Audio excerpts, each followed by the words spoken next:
Y'all, this might be the best vanilla extract you will ever taste. Now, there's a whole world of information out there on vanilla. You ask me how I know. I have gone down that rabbit hole more than once. But today, we're keeping it simple. We're making homemade vanilla extract using Madagascar beans from Vanilla Bean King and using Captain Morgan Coconut Rum. And before you ask, no, it will not taste like coconut once it's fully infused. Just trust the process. Now, even though these beans were sold by weight, I'm weighing them again. Why?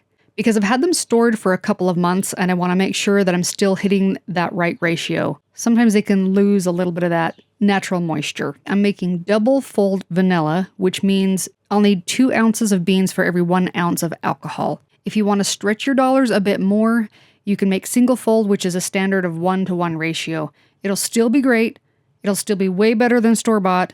It'll just be a little bit milder flavor than what I'm making today. You're also going to need a glass container with a tight seal, something that's food safe and good for long-term infusion. First, I'm going to glove up because I don't want any of that vanilla escaping. Next, I'm going to split the beans lengthwise to expose all of that beautiful vanilla bean caviar inside. I ended up cutting them in half too, just because it fit my jar a little bit better, but you do what works best for your container. Next, we'll measure out the alcohol.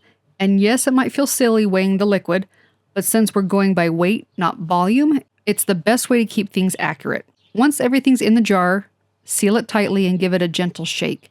Then label it with the date, type of beans, alcohol used, and whether it's single or double fold. This makes it easier to recreate your favorites or avoid combos that you didn't totally love. Now tuck your jar in a cool, dark spot and give it a gentle shake about once a week. This is going to take 12 to 18 months to fully extract at this strength, but it's absolutely worth the wait. Oh, and if you start to notice what looks like a little oil slick on the top, do not panic. That's just the natural vanilla bean oils doing their thing.